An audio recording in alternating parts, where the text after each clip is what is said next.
नमस्कार, बहुत स्वागत है आपका। आप देख रहे हैं आपकी आवाज और आपके साथ मैं हूं आसिफ शेख। आपकी आवाज में आज बात शिवराज मंत्रिमंडल विस्तार की।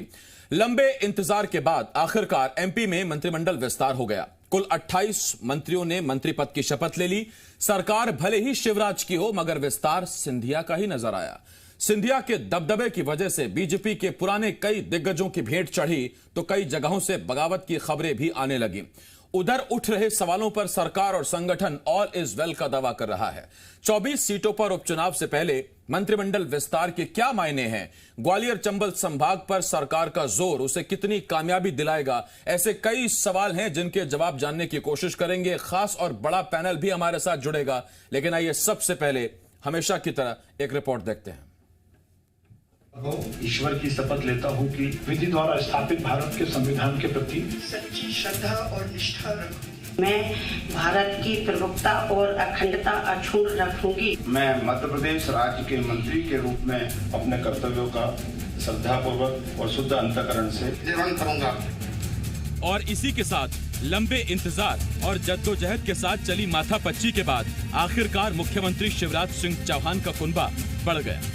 प्रभारी राज्यपाल आनंदीबेन पटेल ने राजभवन में 20 कैबिनेट मंत्रियों और 8 राज्य मंत्रियों को मंत्री पद और गोपनीयता की शपथ दिलाई। शपथ ग्रहण में एक तरफ जहां सिंधिया खेमे की ताकत का बखूबी एहसास हुआ, तो साथ ही ऐसे नेताओं की संख्या भी अच्छी खासी रही जो पहले मंत्री रहे, इस बार विधायक भी चुने गए मगर मंत्री नहीं बन पाए।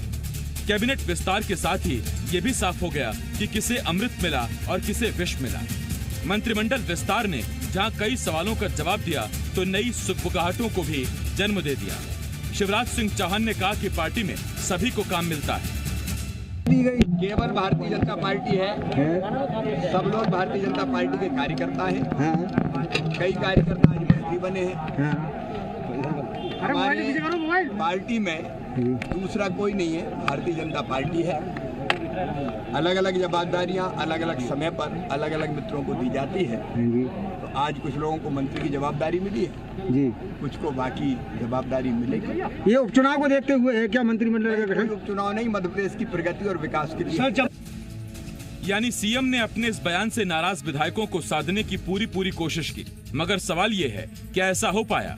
जरा ये तस्वीरें देखिए, जहां एक तरफ पूर्व सीएम उमा भारती ने चिट्ठी लिखकर अपनी नाराजगी जाहिर की, तो वहीं रमेश मेंदोला के मंत्री नहीं बनने पर उनके समर्थक ने आत्मदाह की कोशिश की। तो वहीं दूसरी तरफ मंदसौर से सीनियर विधायक यशपाल सिसोदिया के मंत्री न बनने से खफा उनके समर्थक धरने पर बैठ गए। इस पर पार्टी के सीनियर नेता सब ठीक होने का दावा कर रहे हैं। जोश के साथ होश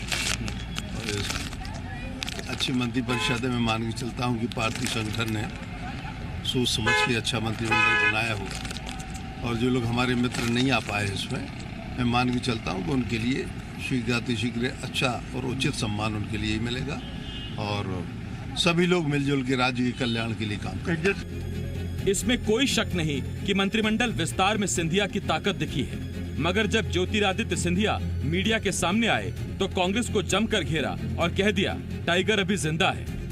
न्याय के रास्ते पे चलना हम सबका धर्म बनता है और अगर उसके लिए युद्ध भी करना हो तो उसके लिए प्रथम पंक्ति में ज्योतिरादित्य सिंधिया सदैव रहेगा। और अब जो पिछले 2 महीनों से ये लोग बार बार कोशिश कर रहे हैं लोगों के चरित्र को धूमिल करने के लिए, मैं इनको कहना चाहता हूं कि टाइगर अभी जिंदा है। लंबे इंतजार के बाद एमपी में शिवराज कैबिनेट विस्तार हो गया। कई दिग्गज मंत्री बनने से चूक गए तो कई को समीकरणों की सियासत का ऐसा साथ मिला कि पहली बार में मंत्री हो गए। सवाल ये है, पार्टी खुद को जितनी सहज और सरल दिखा रही है, क्या हालात वैसे ही हैं? सवाल ये भी, क्या अनुशासन वाली पार्टी इस बार भी सभी को साध पाएगी? प्रमोद शर्मा, विवेक पटैया, संदीप हमरकर के साथ हरीश दिवेकर, जी मीडिया, भोपाल।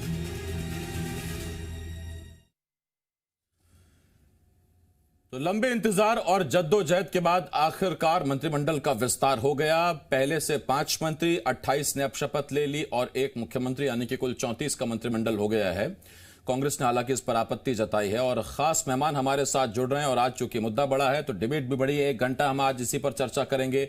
चर्चा होगी उपचुनावों पर, इस मंत्रिमंडल विस्तार के फर्क के भी कितना असर ये डालेगा। बहुत से सवाल हैं जिनके जवाब जानने की कोशिश करेंगे। सीधा मेहमानों की तरफ रुख कर रहे हैं। हमारे साथ मंत्री और बीजेपी के सीनियर लीडर गोपाल भार्गव जी जुड़ रहे हैं। इसके साथ साथ हमारे साथ इंदौर के सांसद शंकर लालवानी जी भी जुड़ रहे हैं और हरीश दिवेकर, एसोसिएट एडिटर जी मध्य प्रदेश छत्तीसगढ़ हमारे साथ जुड़ रहे हैं। गोपाल जी, पहले तो बहुत बहुत बधाई, आपको शुभकामनाएं मंत्री बनने के लिए।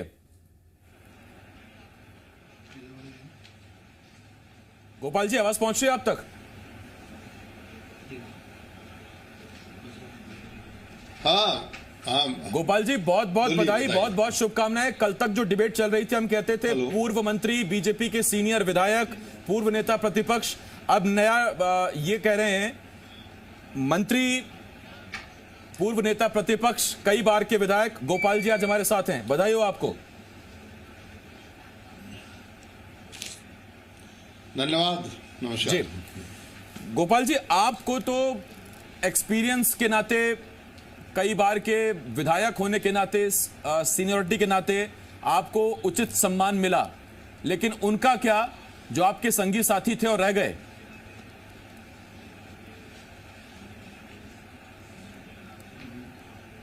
सर, उसको टच मत करिए।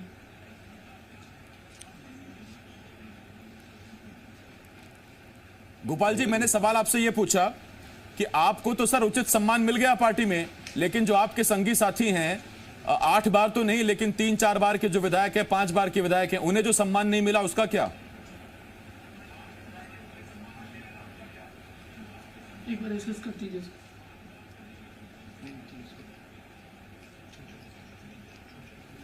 गोपाल जी, आप सुन पा रहे हैं मुझे? सर, इसको लगा दीजिए, वो निकाल लीजिए। ठीक, गोपाल जी तक आवाज पहुंच नहीं रही है अभी। शंकर लालवानी साहब हमारे साथ हैं। शंकर लालवानी जी, बहुत बहुत स्वागत है आपका डिबेट में। सबसे पहला सवाल, जश्न पूरे प्रदेश में देखने को मिल रहा है, लेकिन जिस इंदौर से आप आते हैं, उसी इंदौर में आज एक बीजेपी कार्यकर्ता ने आत्मदाह की भी कोशिश की, क्योंकि रमेश मेंदोला मंत्री नहीं बन पाए। देखिए, जो समर्थक रहते हैं उत्साह में रहते हैं और समर्थकों को कभी कभी निराशा जब लगती है तो उन्होंने अपनी भावना व्यक्त की, बाकी बाद में समझा दिया था और सबको संतुष्ट कर दिया गया है। भाववश में उन्होंने ये कदम उठाया होगा और उस तरह से वो पदाधिकारी नहीं, कार्यकर्ता जरूर है। मुझे लगता है कि उन्होंने भाववश में उनके जो भाव आए होंगे उस समय उन्होंने वो करा होगा। ठीक, मैं लौट रहा हूं आपके पास। और इसके साथ ही पैनल में हमारे साथ राकेश सिंह चतुर्वेदी साहब भी जुड़ गए हैं। राकेश जी, आपका भी बहुत बहुत स्वागत करता हूं। हरीश जी भी हमारे साथ हैं। गोपाल जी तक अब आवाज पहुंच रही है शायद। गोपाल जी, मैंने आपसे सवाल यह पूछा कि आपको तो आपके अनुभव के आधार पर, दिग्गज होने के आधार पर उचित सम्मान मिला, लेकिन उनका क्या, जो कई बार के विधायक हैं, सीनियर हैं, उनको पद नहीं मिला?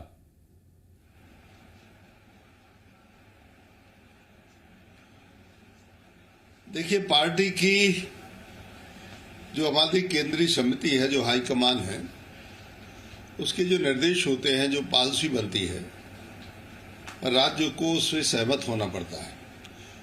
हालांकि मैं सब पूरे मामले को हस्तक्षेप करने की हैसियत में नहीं हूं, न मैं करता हूं, न मुझसे कहा जाता है, लेकिन जहां तक मुझे लग रहा है कि भारतीय जनता पार्टी एक नए युग में प्रवेश कर रही है। उस नए युग में हमारे पार्टी के जिलाध्यक्ष से मंडल अध्यक्ष से लेकर जिलाध्यक्ष तक और निर्वाचित पदों के लिए लोग चुनाव लड़ते हैं, विधानसभा, लोकसभा, इन सब के लिए एक आयु सीमा भी उन्होंने रखी है और एक निश्चित समय के बाद उनको ड्रॉप करने का भी काम पार्टी कर रही है। आप देख रहे होंगे लोकसभा के कई बहुत ही महत्वपूर्ण और दिग्गज लोगों के टिकट नहीं मिल सके, उनको नाम कट गए।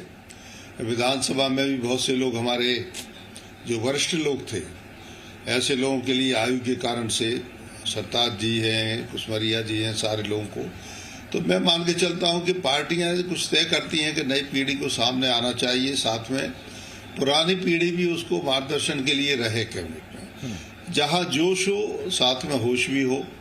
तो जोश तो नौजवान लोगों में है, लेकिन जिन लोगों के पास अनुभव है तो एक सीमित संख्या में ऐसे लोगों के अनुभव का लाभ लिया जा सके।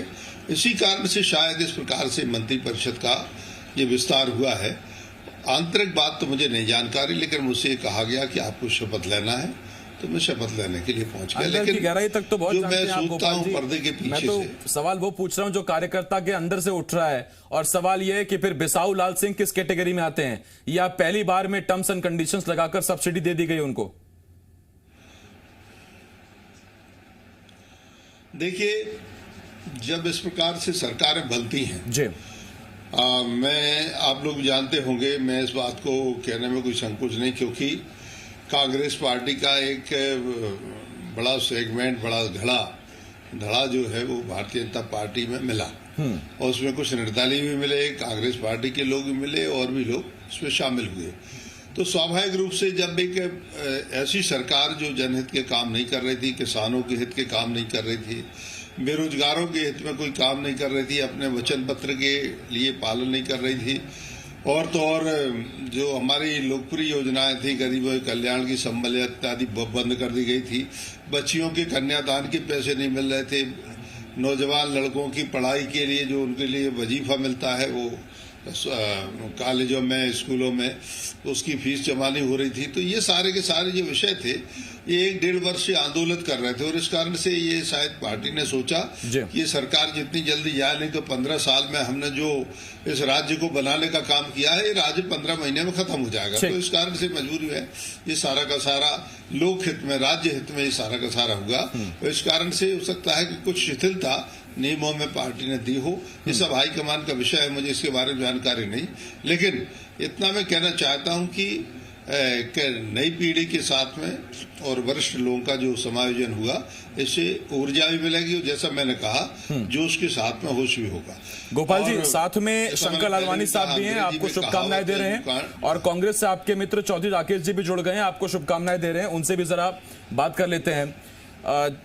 चौधरी राकेश जी, आपके पास आ रहा हूं। धन्यवाद मुझे जी को भी, और राकेश जी तो जी।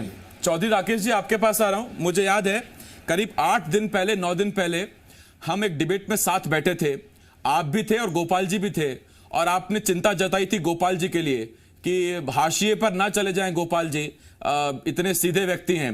तो वो चिंता आपकी दूर हो गई, आप बधाई दे सकते हैं, मंत्री बन गए हैं गोपाल जी। मैं हृदय से बधाई देता हूं गोपाल भाई साहब को, और वास्तव में वो जिसके लिए डिजर्व करते थे वो तो उनको नहीं मिला, लेकिन मंत्रिमंडल में जगह मिल गई है, ये भी मेरे लिए प्रसन्नता की बात है।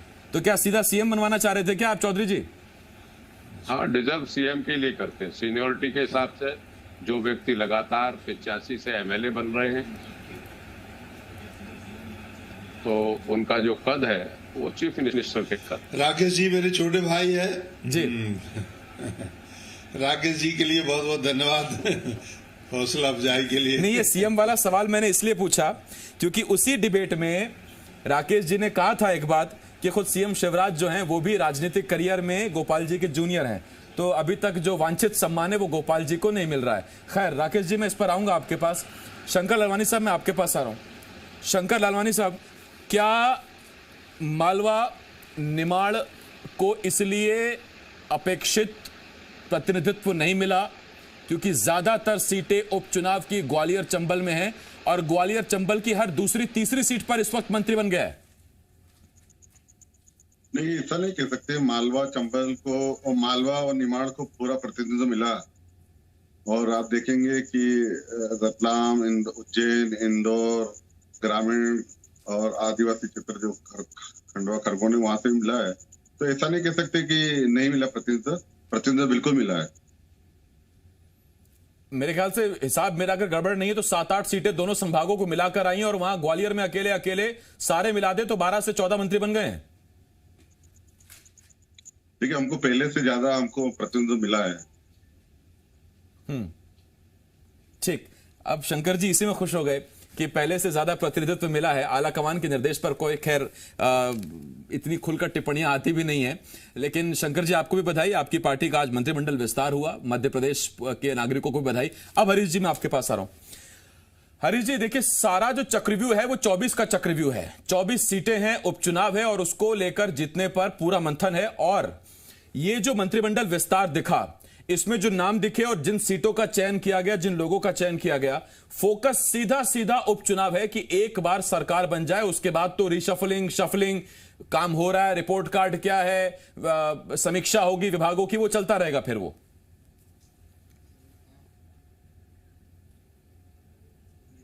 जी देखिए, अभी तो सरकार बनाना था और ये सरकार शिवराज की नहीं, सिंधिया की सरकार है। अगर आप देखें तो कांग्रेस में सिंधिया के 6 मंत्री थे, इस सरकार में 12 मंत्री हैं, 14 मंत्री हैं, तो इसको सिंधिया सरकार कहा जाएगा। कैबिनेट के अंदर भी जब ये बैठेंगे साथ में तो सिंधिया का धड़ा जो है बड़ा मजबूत होगा। और आज जो सीएम हाउस में बैठक हुई है, सिंधिया बैठक ले रहे हैं 22 विधायकों की।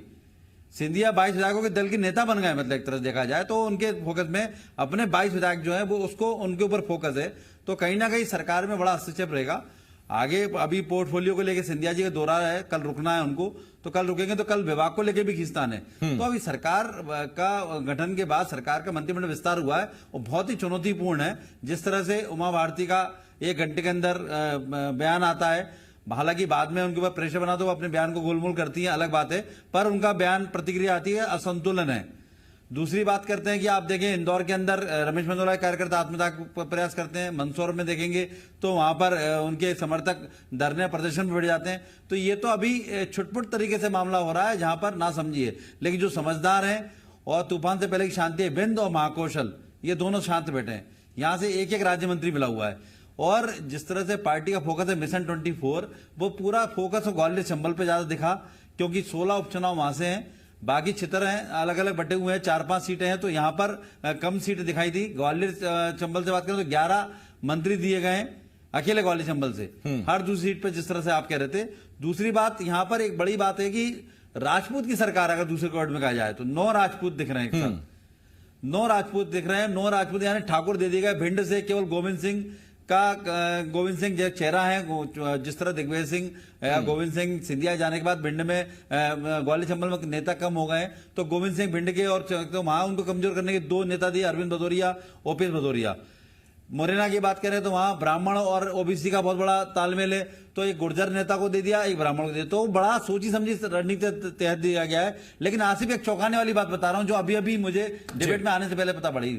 वो बात यह है कि जिन मंत्रियों के पत्ते काटे गए, जो माफ कीजिए पूर्व मंत्रियों के, उनको बुला के ये बोला गया कि ये 100 दिन के लिए मंत्रिमंडल है, यानी ये 100 दिन का मंत्रिमंडल है। उपचुनाव बाद रिशफल होगा, उपचुनाव में जो सिंधिया समर्थक 6-7 हारेंगे वो जगह खाली होगी और आपको जगह दी जाएगी।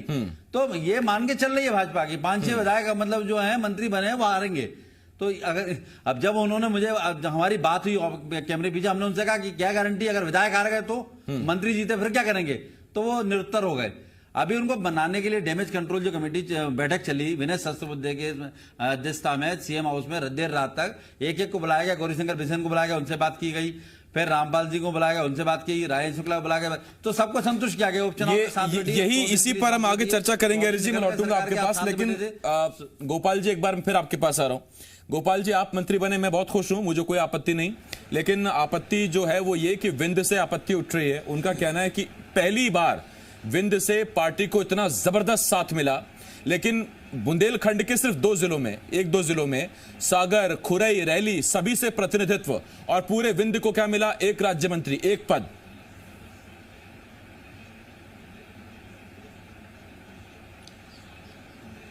देखिए, एक दृष्टि से आपका कहना सही है, लेकिन मैंने जो प्रारंभ में कहा कि कुछ कारण ऐसे होते हैं जिनके बारे में सार्वजनिक रूप से कुछ नहीं कहा जा सकता, लेकिन बात सही है कि बिंद से हमें अच्छा समर्थन मिला और मैं बिंद की जनता के लिए धन्यवाद देता हूं कि उन्होंने हमें लगभग 3/4 सीटें वहां से जो विधानसभा के चुनाव हुए थे उसमें दी। मैं जनता का पार्टी की ओर से भी आभारी हूं और व्यक्तिगत रूप से भी आभारी हूं, लेकिन मैं उन बातों को बहुत ज्यादा दोहराना नहीं चाहता। लेकिन एक बात सही है, जैसा आपने शुरू में कहा, ग्वालियर चंबल संभाग में चुनाव है और वहां की जनता और उनके जनप्रतिनिधियों ने भारतीय जनता पार्टी को जो सहयोग दिया है और जिस प्रकार से 15 महीनों की सरकार चली कांग्रेस पार्टी की, उस सरकार से ये स्पष्ट हो गया था कि सरकार यदि 5 साल चलती रही तो पिछले हमारे जो 15 वर्षों की उपलब्धियां हैं, खासतौर से बिजली के क्षेत्र में, सिंचाई के क्षेत्र में, इंफ्रास्ट्रक्चर के क्षेत्र में सारी की सारी उपलब्धियां ये सरकार समाप्त कर देगी। लोक कल्याण की सारी योजनाएं, संबल इत्यादि वो भी समाप्त हो गई थी।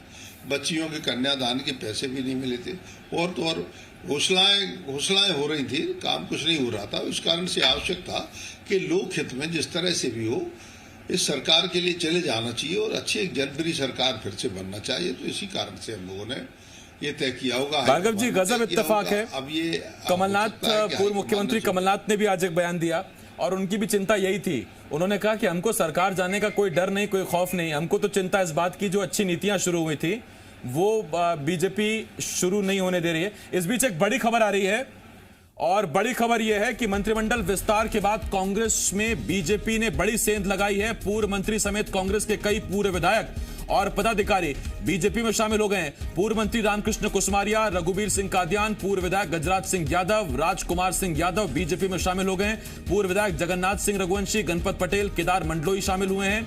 तो बड़ी खबर इस वक्त हम आपको बता रहे हैं, आज ही मंत्रिमंडल विस्तार हुआ, आज ही कांग्रेस को बड़ा झटका लगा है। पूर्व विधायक अजीत सिंह, ब्रजेंद्र सिंह मालाहेड़ा, 30 से ज्यादा जिलों के कांग्रेस पदाधिकारी बीजेपी में शामिल हुए हैं। कांग्रेस के 15 महामंत्री, 13 प्रदेश सचिव शामिल हुए हैं। कांग्रेस के 5 जिला अध्यक्ष भी। देखिए, ये इतनी बड़ी तादाद निकलकर सामने आ रही है, लगातार हम आपको बता रहे हैं और बड़ी खबर आ रही है। इस पर राकेश जी मैं आपसे सवाल का जवाब जरूर लूंगा, लेकिन गोपाल जी उससे पहले आपसे एक छोटा सवाल, उसके बाद गोपाल जी को जाना है। अब तो मंत्री हैं, बहुत सारे काम है गोपाल जी को। गोपाल जी, ये क्या रोक कर रखा गया था आज ही की तारीख के लिए? कोइंसिडेंस है या फिर?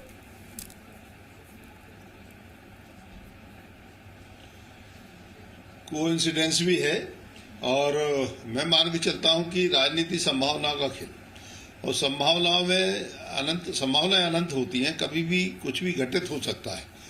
और इस कारण से आज जो ये वरिष्ठ लोग, अनुभवी लोग, पूर्व विधायक और वर्तमान भी बहुत से लोग ऐसे जो पार्टी संगठन में काम करते रहे कांग्रेस पार्टी में, वो शामिल हुए हैं। तो उसके पीछे यही एक परिवर्तन का समर्थन है कि हम परिवर्तन के साथ में हैं, सिंधिया जी के साथ में भी हैं और भारतीय जनता पार्टी के साथ में उससे भी ज्यादा पहले है। तो अब मैं मान के चलता हूं कि यहाँ पर किसी प्रकार की ना कोई गुटबंदी ना कुछ है, सारे लोग बीजेपी में शामिल हो गए हैं और सारे लोग भारतीय जनता पार्टी के ही अब सदस्य माने जाएंगे। यहाँ पर कोई किसी भी नेता का सदस्य नहीं माना जाएगा, बल्कि सब बीजेपी के सदस्य रहेंगे। और मैं मान के चलता हूं कि उन्हें और सभी लोगों के लिए इसी प्रकार से इसको आत्मसात करना होगा, तभी प्रदेश की तरक्की और विकास होगा। मुझे विश्वास है कि निश्चित रूप से होगा।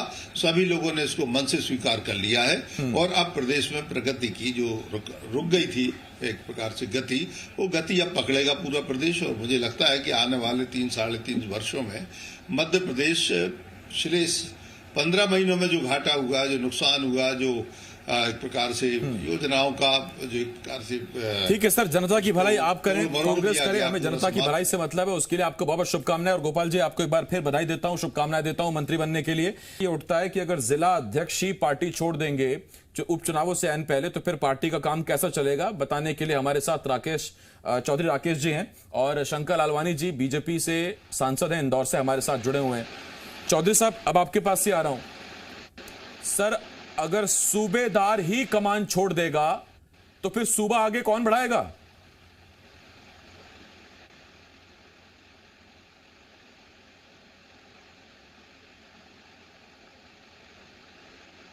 राकेश जी, आप सुन पा रहे हैं? आवाज आ रही है?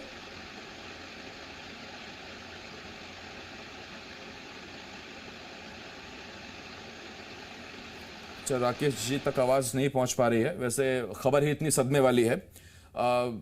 शंकर लालवानी जी, आपके पास आ रहा हूं। और शंकर जी, आपसे एक सवाल, ये क्या रोक कर रखा था क्या इतना बड़ा विस्फोट कि जिस दिन मंत्रिमंडल विस्तार होगा उसी दिन फोड़ेंगे बम? देखिए, बहुत सारे कार्यकर्ता ऐसे हैं जिनको प्रदेश के विकास की चिंता है और उनको मालूम है कि कांग्रेस ने किस प्रकार इस प्रदेश को जो विकास की राह पे चल रहा था वो पिछले 15 महीनों में किस प्रकार की स्थिति बनी, और वो वास्तव में चिंतित है और उनको लग रहा है कि विकास के साथ हम रहे। और भारतीय जनता पार्टी की सरकार है, शिवराज सिंह जी की सरकार है जो विकास के बारे में सोचती है, गरीबों के बारे में सोचती है, किसानों के बारे में सोचती है। तो उनको लगा होगा कि जो पार्टी गरीबों के लिए काम कर रही, किसानों के लिए काम कर रही, महिलाओं के लिए काम कर रही, मजदूरों के लिए काम कर रही, उनके साथ जाना चाहिए। इसलिए मुझे लगता है और आने वाले समय में और आप देखने और लोग भी साथ में होंगे हमारे। नहीं लालवानी साहब, सरकार तो आपकी 100 दिन पूरे कर गई सर, फिर ये अचानक 3-4 दिन में ये अंतरात्मा कैसे जागी इन कांग्रेसियों की? कहां से मन में ख्याल आ गया? काम तो आप 100 दिन से कर रहे हैं, या तो 97 दिन में कुछ नहीं किया, 3 दिन में चमत्कार कर दिखाया। नहीं, 100 दिन का जो शिवराज सिंह जी का कार्यकाल है जो पूरा होने वाला है कल, उसको उन्होंने देखा कि 100 दिन में उन्होंने इतना काम किया। कोरोना से लेके किसानों की जो गेहूं की उत्पादन पूरा देश में सबसे ज्यादा हुई, और जिस प्रकार गरीबों के लिए उन्होंने काम किया, तो वास्तव में उनको लगा होगा कि यही सरकार काम कर सकती है, इसलिए वो आए। ठीक, शंकर जी मैं आ रहा हूं आपके पास। राकेश जी तक आवाज पहुंच रही है। राकेश जी, बीच में आवाज फ्रीज हो गई थी, मुझको लगा सदमा, ऐसा लगा आप कुछ बोल नहीं रहे हैं। अगर जिला अध्यक्ष कमान छोड़ देंगे, सूबेदार कमान छोड़ देंगे, सूबा कैसे चलेगा सर? 5 जिला अध्यक्ष पार्टी छोड़ रहे हैं, 30 पदाधिकारी पार्टी छोड़कर बीजेपी में शामिल हो गए, वो भी ऐसे वक्त में जब उपचुनाव सिर पे है और उनकी बहुत जरूरत है। पहले तो मैं आपको ये दुरुस्त कर दूं जाहिद भाई कि ये सूबेदार प्रदेश का है वो कायम है, पूरी कांग्रेस की सूबेदारी कायम है। जो लोग आज जो नाम उल्लेखित हो रहे हैं वो वह लोग हैं जो सिंधिया जी के साथ उस समय चले गए थे, लेकिन इतने दिनों बाद उनका ऐलान किया जा रहा है, तो नई बात नहीं है। जितने आपने नाम गिनाए हैं, चाहे वो अशोकनगर के हों, चाहे उज्जैन के हों, चाहे मालवा क्षेत्र के हों, ये सारे वो नाम हैं जो पहले से सिंधिया जी के साथ जा चुके हैं। एक भी कोई नया नाम नहीं है इसमें। कांग्रेस की सूबेदारी कांग्रेस के दम पे चलती है।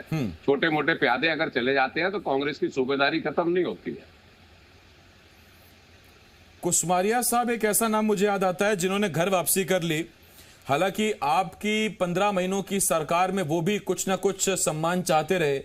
सम्मान, एक बार मुझे याद है कि मुख्यमंत्री उनके शायद घर में शादी समारोह में जरूर शामिल हुए थे। उसके बाद फिर कुशमारिया जी के समर्थकों की शिकायत ये थी कि कुशमारिया जी को भूल गए, तो मजबूरन घर वापसी करनी पड़ी। देखिए, कुशमारिया जी शुरू से बीजेपी में थे, अपने शुरुआती दिनों में युवक कांग्रेस में रहे थे वो, लेकिन बाद में पूरे समय बीजेपी में रहे। लेकिन बीजेपी ने जब उनको दरकिनार कर दिया 70 साल से ऊपर का होने की वजह से, उसके बाद फिर वो कांग्रेस में सुताए आ गए थे। कांग्रेस ने उनको टिकट भी दी, वो लूज किए, वापस वो बीजेपी में चले गए हैं। तो उनको ये समझना चाहिए कि भारतीय जनता पार्टी में आज जो लोग हैं, चाहे वो उमा भारती जी हों, चाहे हमारे कैलाश विजयवर्गीय साहब हों, इन लोगों की कोई मान नहीं रहा है, कोई सुन नहीं रहा है। और उमा जी तो चूंकि थोड़ी जिंदा दिल की है इसलिए वो बात बोल देती है, वरना अगर हम फहरिस्त उठा के देखें, चाहे रीवा से चले, हम गौतम जी को देखें, राजेंद्र शुक्ला जी को देखें, केदारनाथ शुक्ला जी को देखें, हमारे मित्र अजय बिश्नोई जी को देखें, विसैन जी को देखें, ये पूरी एक फहरिस्त है। आप बताइए कि जिस कैलाश विजयवर्गीय जी की वजह से आप इंदौर में इतने ज्यादा ताकतवर रहे, आपने ये लायक नहीं समझा उनको कि उनके एक सीनियर एमएलए को आप मंत्री बना देते। तो भारतीय जनता पार्टी जिस दौर से गुजर रही है, उषा ठाकुर ने शपथ ले ली वैसे राकेश जी। नहीं, मैं जो बात कर रहा हूँ उससे आप कैलाश विजयवर्गीय जी से पूछ लेना। मैं समझ गया आप क्या कहना चाहते हैं। क्या वो इस राकेश जी प्रसन्न है? हाँ, मैं जानता हूँ श्रीमान, इसलिए कह रहा हूँ जी। तो भारतीय जनता पार्टी में वो दौर शुरू हो गया है कि ये सीनियर नेताओं को अब दरकिनार किया जाएगा। मैं हरीश भाई की बात से बहुत बेहतर सहमत हूँ कि इन लोगों को अब दरकिनार किया जाएगा। और चाहे उमा जी हो, चाहे कैलाश विजयवर्गीय जी हो, ये अब मार्गदर्शन मंडल की तरफ जा रहे हैं। जो हालत आरडी अडवाणी जी की हुई, यशवंत सिन्हा साहब की हुई, वही हालत मध्य। अब विक्रम वर्मा कितना जबरदस्त नाम। राकेश जी, कुछ ऑडियो में फिर से दिक्कत हो रही है, कुछ तकनीक की वजह से हम आपको सुन नहीं पा रहे हैं। कुछ सिग्नल आपका यहाँ शायद दिक्कत है। मैं लौटता हूँ राकेश जी आपके पास। हरीश जी आपके पास आ रहा हूं।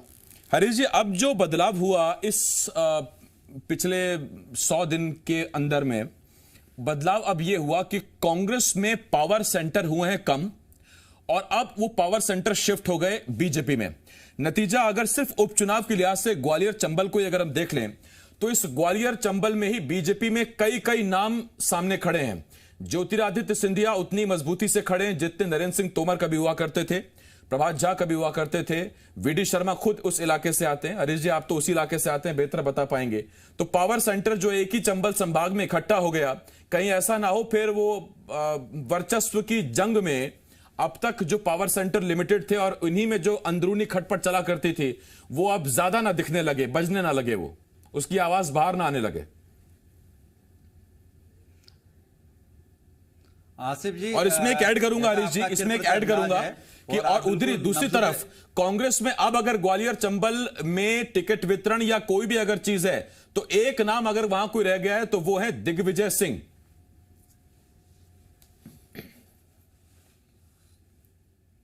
बिल्कुल, मैं आसिफ जी आपका मैं चिरप्रत अंदाज जो आपका है और जो नब्ज पकड़ी है आपने, बिल्कुल सही नब्ज पकड़ी है। और जैसा मैंने पहले कहा था डिबेट के शुरू में कि महाराज की सरकार, शिवराज की नहीं, उसका मुख्य वजह यह है कि अगर आप बात करेंगे छत्रपों की भाजपा के, नरेंद्र सिंह तोमर ग्वालियर चंबल में, नरोत्तम मिश्रा भी दूसरे नंबर पे आते हैं। फिर बात करें कैलाश विवर्गीय बिंद में, माफ कीजिए मालवा में, बिंद की बात करेंगे तो रायन शुक्ला वहां पर बन गए थे, और महाकौशल में अभी छत्रप नहीं है लेकिन अजय विष्णु बड़ा चेहरा है। तो देखें तो ये चारों पांचों बिल्कुल हाशिए पे हैं। कैलाश विवर्गीय अपने खास समर्थक को मंत्री बनवा पाए, नरेंद्र सिंह तोमर ने जोर लगाया तो माफ कीजिए भारत सिंह कुशवाहा को राज्य मंत्री बनवा पाए। वो गढ़ जो उनका गढ़ माना जाता है ग्वालियर चंबल, मात्र राज्य मंत्री बनवा पाए, और सिंधिया के पूरे 12-14 बन गए। तो अब ये बात उठ रही है कि जो ग्वालियर चंबल जिनका अस्तित्व था नेताओं का, नरोत्तम मिश्रा भी आपको दिख रहे हैं नाराज से चल रहे हैं, हालांकि नहीं बोल रहे हैं कैमरे के सामने। तो ये सारा गणित अब अंदर जो बोलते हैं ना तिल बनाना, या अंदर का जो तूफान वो चल रहा है। अब ये तूफान किस कदर जाएगा और कहां फटेगा, किसको नुकसान पहुंचाएगा, वो तो आने वाला समय बताएगा। लेकिन शिवराज का सरकार में सिंधिया का विस्तार, तो अब सिंधिया सरकार ही मानी जा रही है एक तरह से। दूसरा आपने देखा होगा मुख्यमंत्री शिवराज सिंह चौहान से लेके सभी लोग महाराज महाराज बोलने लगे, पहले महाराज नाम से चिढ़ते थे। तो मतलब कद को जिस तरीके से बड़ा है सिंधिया, ज्योतिराज सिंधिया का, अब यहां से कांग्रेस उल्टे ज्योति बाबू बात करने लगी, यहां महाराज खत्म हो गए, महाराज वहां शिफ्ट हो गए। अभी राजनीति ग्वालियर चंबल की इतने जिस कदर जा रही है वो एक जातिवाद की राजनीति जा रही है, और यहाँ पर अनुसूचित जाति का नाराजगी के कारण कांग्रेस को वोट मिले थे। ये वही लोग हैं जो अनुसूचित जाति की नाराजगी का वोट पाके जीते थे। अब मामला बदल गया है, और अभी जो ग्वालियर चंबल से खबरें आ रही हैं, वहां ना कांग्रेस लड़ रही है ना भाजपा, वहां लड़ रहे बागी वर्सेस जनता वोटर। तो ये कहां जाएगा अभी कह नहीं सकते।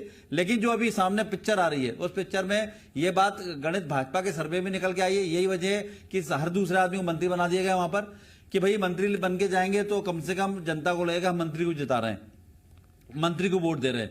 उसके बावजूद भाजपा अंदर खाने में मान के चल रही है 5 मंत्री हारेंगे, इसीलिए अपने लोगों को संतुष्ट कर रही है कि आप 100 दिन के लिए बैठ जाए चुपचाप, ये हारेंगे, सीट खाली होगी तो आपको जगह दे देंगे, अगले स्टेशन पे उतर जाएंगे लोग तो अगले स्टेशन पे आप सवार हो जाना। तो कुल मिला के गणित ये चल रहा है, भाजपा के अंदर भी इस बात की मतलब ऊपर उच्च स्तर पर चली है। लेकिन आसिफ ये चौंकाने वाली बात है, मैं हरीश जी लौट रहा हूं आपके पास, और इस वक्त उज्जैन दक्षिण से विधायक नए नवेले मंत्री मोहन यादव जी हमारे साथ जुड़ गए हैं। डॉक्टर मोहन यादव जी कई बार डिबेट्स में हमारे साथ बैठे हैं और हम ये जिक्र करते भी थे कि कब आपको सम्मान मिलेगा, तो आज सम्मान मिल गया। मोहन जी बहुत बहुत बधाई, शुभकामनाएं आपको। जी बहुत धन्यवाद, बहुत धन्यवाद। मोहन जी संघर्ष का परिणाम मिला आज, युवा राजनीति से फिर इतना लंबा सफर और अब जाकर सम्मान मिला है। देखिए पार्टी ने सदैव सम्मान दिया। मैं आज लगभग 38 साल से लगातार पदों पे हूँ। कोई साल ऐसा नहीं हुआ जब मेरे पास जवाबदारी नहीं है। तो पार्टी में अगर आप काम करते रहोगे तो पार्टी सदैव आपको कोई ना कोई मुकाम देती रहती है, और पद दे दिया तो कोई बहुत बड़ी बात हो गई, और हम जो पार्टी का कोई काम कर लिया तो कोई बड़ी बात हो गई, सरकार में आ गए तो कोई बहुत बड़े हो गए, बाकी नहीं करेंगे तो छोटे हो जाएंगे। ये कभी हमारे मन में आता भी नहीं और कभी आना भी नहीं चाहिए। हमारी अपनी पार्टी की ट्रेनिंग इस बात के लिए कि जो भी काम मिले समान भाव से हम उसको आनंद के साथ करते चले जाएं, चाहे वो मंत्री पद हो, विधानसभा का विधायक का पद हो या ना हो। और मुझे खुशी है, हम तो ऐसे कुछ लोग हैं जिनको ये काम भी मिला है। मेरे जैसे पार्टी के अंदर कई लोग हैं जिनकी पूरी जिंदगी निकल गई और उनको पार्टी ने, उनके अंदर उनका ये संतोष कि उन्होंने पार्टी के अंदर अपने आप का समय निकाला है, और समय के साथ उन्होंने अपने आप में परिमार्जन किया, कुछ सीखा है। मैं उम्मीद करता हूं कि पार्टी के अंदर जो राष्ट्रभाव वाले लोग हैं उनका अभाव जब तक बड़ा नहीं होगा तब तक यही बात, जो दूसरी पार्टी में पार्टी से भाजपा को इसीलिए कुछ अलग हटके माना जाता है। जी मोहन जी, उज्जैन में खासतौर पे दक्षिणी उज्जैन में तो जम के लड्डू बट रहे हैं। आपके बगल की सीट है, एक बड़े सीनियर विधायक है वहां और बड़े शांत स्वभाव के सरल व्यक्तित्व हैं, यशपाल सिसोदिया। उनके समर्थक धरने पर बैठ गए हैं। अब यशपाल सिसोदिया तो सामने नहीं आए, लेकिन समर्थक कह रहे हैं कि इतने सीनियर विधायक को अगर मंत्री नहीं बनाएंगे तो कैसे काम चलेगा। नहीं, देखो, ये आप मेरी जानकारी में तो नहीं है, और हम हमारे पार्टी के वरिष्ठ लोग इस बात को अगर होगा तो नॉलेज में लेते भी है, लेकिन ये हमारे यहाँ की परंपरा है ही नहीं।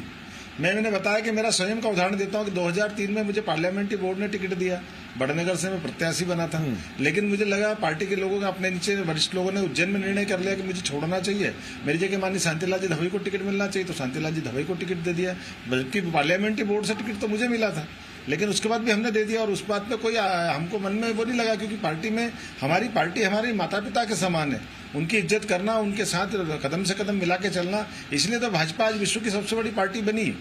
और इसी कारण से उसके बाद इस भाव को लेकर के चलने वाले अनेकानेक लोग हैं, और अनेकानेक लोगों को जोड़ करके पार्टी खड़ी होती है, और जब पार्टी खड़ी होती है तो पार्टी के लिए कुर्बानी, पार्टी के लिए बलिदान, मालूम है कि वर्तमान की परिस्थिति में मोहन जी, पार्टी के लिए कुर्बानी, पार्टी के लिए बलिदान एक तरफ, लेकिन जब मोहन यादव जी जैसे लोग संघर्ष करते हैं, यशपाल सिसोदिया साहब जैसे लोग संघर्ष करते हैं, रमेश मेंदोला साहब जब संघर्ष करते हैं और उसके बाद सरकार बनाने के लिए एक बड़ा धड़ा बीजेपी में शामिल हो जाता है, तो फिर गौरीशंकर बिसेन, रामपाल सिंह, राजेंद्र शुक्ला, रमेश मेंदोला, यशपाल सिसोदिया, इन सब का हक मारा नहीं जाता है क्या? फिर कैडर बेस्ड पार्टी का क्या औचित्य रह जाएगा इनके हिसाब से? ये अभी भी है। देखिए, आपके मैं किसी नाम के ऊपर बात नहीं करना चाहूंगा, हमारे अपने वरिष्ठों ने सारी बातों को नॉलेज में लिया हुआ है। और आप बताइए ना, किसी के पास में से आपने कोई बाइट बता दे कि किसी ने खुल करके इस बात का विरोध किया। हमारे पार्टी के अंदर आंतरिक लोकतंत्र है, उन्होंने अपनी बात रखना थी रखी, पार्टी के सारे वरिष्ठों ने उनसे बात करना थी करी, वो पार्टी जो जो अंदर कर सकती है वो सब करेगी, करती भी है। इसलिए इस बात को अगर आप लेके आएंगे तो बहुत गलत बात होगी। पार्टी अगर सबको लेके चलती है और मिलके चलने का हमारा तरीका है, तो उसमें ये सारी बातें आएगी सही, क्योंकि पार्टी का जिंदा रहने का तरीका ही है, ये व्यक्तियों का समूह है, और व्यक्तियों के समूह में व्यक्ति में अलग अलग विभिन्नता होती है, लेकिन पार्टी में तो एक साथ एक चलने की ताकत होती है ना। पार्टी तो सबको लेके चलने का ही नाम होती है। ठीक, मोहन जी, एक छोटा सवाल मैं आपसे और पूछता हूँ। व्यवस्थाओं को अच्छे से समझती है। मोहन जी, अभी स्क्रीन पर इस वक्त हम 4 लोग हैं। इंदौर से सांसद शंकर लालवानी जी हमारे साथ हैं, आप भी हैं हमारे साथ, और चौधरी राकेश चतुर्वेदी जी भी हमारे साथ हैं, और हरीश जी भी हमारे साथ हैं। अब इंदौर मालवा के आसपास के ही 2 दिग्गज हमें दिख रहे हैं। शंकर लालवानी जी भी उसी पार्टी से हैं, आप भी उसी पार्टी से हैं। मीटिंग में जाना है, थोड़ा सा बीच में निकल रहा हूं मैं, है ना। अच्छा मोहन जी, बस एक छोटे सवाल का जवाब देते जाइए। विंध्य से भरपूर समर्थन मिला, मंत्री मिला एक, और ग्वालियर चंबाल में चुनाव तो वहां पर जमकर मंत्री। देखिए, पूरी भारतीय जनता पार्टी मध्य प्रदेश में एक है, और पार्टी के अंदर आप जिले जिले में देखोगे, संभाग में देखोगे, तहसील में देखोगे, गांव से देखो, तो बात तो नहीं बनने वाली है। पार्टी के लिए तो पूरा प्रदेश एक है, पूरे प्रदेश का मंत्रिमंडल एक है, एक प्रदेश का एक मुख्यमंत्री है, पार्टी के एक प्रदेश अध्यक्ष और बाकी बॉडी है।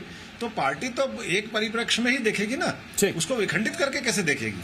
आप उसको अपने ढंग से देख सकते हैं, यह आपकी दृष्टि है, लेकिन पार्टी का भाव कभी ऐसा नहीं हो सकता। पार्टी तो सबको समाहित करते हुए पार्टी उसी में से रास्ते निकालती और आगे बढ़ती है। मोहन जी, आपको जाना भी है, मैं बहुत बहुत आपको शुभकामनाएं देता हूं, बहुत बहुत बधाई देता हूं आपको। डॉक्टर मोहन यादव जी हमारे साथ जुड़े हुए थे और उनको जाना भी था, तो वो बता रहे हैं कि उनको निकलना है, लेकिन हमारे साथ शंकर जी भी हैं और डॉक्टर चौधरी राकेश जी भी हैं। चौधरी राकेश जी, मैं आपके पास आ रहा हूं। ये जो देरी हुई है मंत्रिमंडल विस्तार को फाइनल करने में, क्या उसकी एक बड़ी वजह विपक्ष के तौर पर आपको यह लगती है, जो मैं हरीश जी से भी जिक्र कर रहा था, कि चूंकि पहले पावर सेंटर कम थे, कम हाथों में फैसले लेने की ताकत कहिए, अधिकार कहिए, अब चूंकि वो डिवाइड हुआ है, तो फिर जब एक घर में ज्यादा लोग होते हैं तो फिर राय बनाने में भी वक्त ज्यादा लगता है, उस वजह से इसमें देरी हुई है क्या? नहीं, बेशक देरी हुई है, और देरी की बात को शिवराज सिंह जी ने बखूबी स्वीकार किया है कि 2 दिन मशक्कत की उन्होंने वहां, और सिंधिया जी ने भी इस बात की पुष्टि की है कि दिल्ली में 4 लोगों ने तय किया मंत्रिमंडल, और जब लौट के शिवराज सिंह जी मुख्यमंत्री ने ये कहा कि अमृत निकला वो तो ठीक है, लेकिन विष निकला वो सिर्फ पिएगा। यानी भारतीय जनता पार्टी का ये मंत्रिमंडल विष के घड़े से भरा हुआ है, जिसमें तमाम लोग ऐसे हैं जो विष पी के आज बैठ गए हैं। मैं चंबल और इस क्षेत्र की बात करूं, जैसे उमा भारती जी ने कहा कि असंतुलन है इसमें, कैलाश विजयवर्गीय जी के लोगों को प्रतिनिधित्व नहीं मिला, रीवा के बहुत आपने ही उल्लेख किया, गिरीश गौतम जी, राजेंद्र जी, अजय बिश्नोई साहब हमारे, गौरी शंकर बिसेन साहब, रामपाल सिंह जी, केदार शुक्ला जी। मैं इस बात को भी छोड़ दूं कि आपने चलिए चुनाव की दृष्टि से अगर ये मंत्रिमंडल बनाया है तो क्या चंबल डिवीजन में भिंड मुरैना में जाटव वोट नहीं था, जो बहुत बड़ी संख्या में जाटव वोट है? आपने जाटव वोट का प्रतिनिधित्व ना करके आपने उनको नाराज नहीं किया है। और मैं तो बधाई देता हूं कि आप चूक गए इसमें, कांग्रेस इसमें नंबर मार ले जाएगी कि जाटव वोट को आपने दरकिनार कर दिया है भिंड मुरैना से। जो वोट उसको आहत होगा, दिल में चोट लगेगी और कांग्रेस को उसका फायदा होगा। भारतीय जनता पार्टी में मैं एक मोहन यादव जी जो बोल रहे थे कि कौन बोल सकता है टीवी पे आके, ये बात सही है।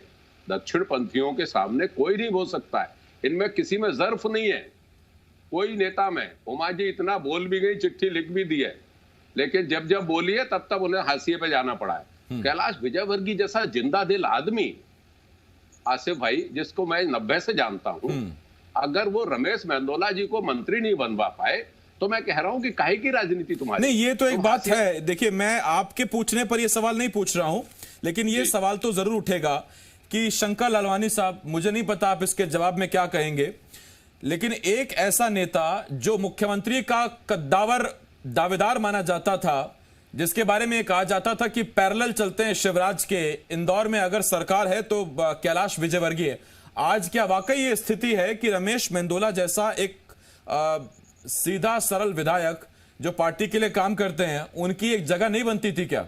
ऐसे भी क्या समीकरण? देखिए, कैलाश जी हमारे सम्मानीय नेता हैं और रमेश जी बहुत ही, आपने जिसे कहा, सरल सहज और पार्टी के लिए हमेशा संघर्ष। मेरे चुनाव संचालक वो रहे, तो मैं तो बहुत अच्छी तरह जानता हूँ। अरे तो यही तो दिक्कत है सर, पहले आपके संचालक रहे, अब रायसेन की जिम्मेदारी पकड़ा दी, आसपास सावेर की भी जिम्मेदारी पकड़ा दी, खुद कब उनको सम्मान मिलेगा, ये तो वो भी पूछ रहे हैं। देखिए, माननीय मुख्यमंत्री जी ने अभी कहा, आपकी मैं बाइट सुन रहा था जी, कि कुछ लोगों को जवाबदारी मिली है और आने वाले समय में कुछ लोगों को जवाबदारी मिलेगी। तो ये समय समय की बात है। उन्होंने जैसे कहा है कि बहुत सारे अभी स्थान है जहाँ पर उचित स्थान पर उचित व्यक्ति को जवाबदारी दी जाएगी। तो ये पार्टी का मामला है, पार्टी एक परिवार के रूप में है और परिवार में किस व्यक्ति को क्या जवाबदारी देना ये पार्टी तय करती है। मैं शंकर जी लौट रहा हूं आपके पास। हरीश जी, मैं आपके पास आ रहा हूं।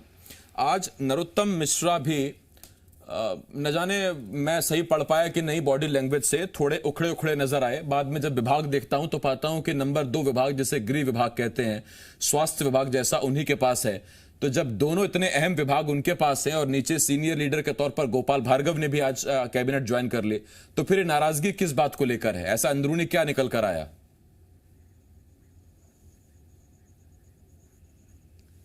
देखिए, नरोत्तम मिश्रा जब सरकार गिरी और जब सरकार भाजपा के कांग्रेस के 22 लोग आए, तब ये कहा जा रहा था कि 2 डिप्टी सीएम होंगे, एक तुलसी सिलावट, दूसरे नरोत्तम मिश्रा, क्योंकि सरकार बनाने में सबसे अहम भूमिका नरोत्तम मिश्रा की मानी जा रही। और जगजाहिर है, शिवराज जी ने जब भाजपा कार्यालय में भाषण दिया, उन्होंने साफ तौर पर मंच से कहा कि नरोत्तम मिश्रा जी की अहम भूमिका सरकार बनाने में। तो उम्मीद की जा रही थी पावर सेंटर है, और उसके बाद लगातार जब 5 मंत्रियों को मंत्रिमंडल बना, नरोत्तम मिश्रा को जगह मिली और नंबर 2 के मंत्री रहे और पावरफुल उनका जो बॉडी लैंग्वेज रहा लगातार रहा। लेकिन जैसे ही मंत्रिमंडल आया, 100 दिन तक नरोत्तम मिश्रा ऐसा लगने लगे थे कि बिल्कुल सीएम के पैरेलल चल रहे थे। लेकिन जैसे ही मंत्रिमंडल की कवायद शुरू हुई, वहां से नरोत्तम मिश्रा पिछड़ना शुरू हुए और लगातार पिछड़ते चले गए। डिप्टी सीएम तो छोड़ो, मतलब मंत्री के जो हाव भाव थे वो भी डाउन हो गए। आज आपने कैबिनेट की तस्वीर देखी होगी, शिवराज सिंह चौहान जी और चीफ सेक्रेटरी बीच में बैठे थे, दाएं बाएं में एकदम गोपाल भार्गव सबसे सीनियर मंत्री के नाते, और बाएं हाथ पे नरोत्तम मिश्रा आमने सामने बैठे थे। तो कहीं ना कहीं उनको कसर रहा था, उनको लग रहा था कि मैं पावरफुल रहूंगा, डिप्टी सीएम रहूंगा, सरकार मैंने बनाई है। और नेचुरल है, वैसे हरीश जी बीजेपी से इस तरह से भी कह सकती है तो उनका कि घर में जब बिटिया की शादी होती है तो अमूमन भाई थक ही जाता है, थोड़ा चेहरे का नूर उतर ही जाता है, काम भी बहुत होता है, मंत्रिमंडल विस्तार, बाकी सब चीजें, लेकिन हाँ इतना जरूर है कि चेहरे पर जो होता है वो दिखता तो जरूर है। और रही बात आने वाले दिनों में, तो बहुत कुछ साफ होने वाला है, कौन कितने दिन का मंत्री है, कौन जीतेगा, कौन मंत्री बना रहेगा। बहुत बहुत शुक्रिया शंकर लालवानी जी, बहुत बहुत शुक्रिया चौधरी राकेश जी, हरीश जी आपका बहुत बहुत शुक्रिया हमारे साथ इस डिबेट में जुड़ने के लिए। तो महा कवरेज लगातार सुबह से हम आपको बता रहे थे और हमारी हर खबर पर मुहर लगी, हमने आपको बताया कौन कौन मंत्री बनने वाला है, किसको कैबिनेट का दर्जा मिलने वाला है, किस संभाग से कितने नाम हो सकते हैं, और करीब करीब सभी नामों पर मुहर लगी। उसके बाद से हमने आपको बताया मंत्रिमंडल विस्तार, उसके बाद हमने आपको बताया शिवराज कैबिनेट, और फिर हमने आपको यह बताया कि अब विभागों का बंटवारा जो होना है वो बहुत अहम है उस लिहाज से उपचुनाव चूंकि सामने है।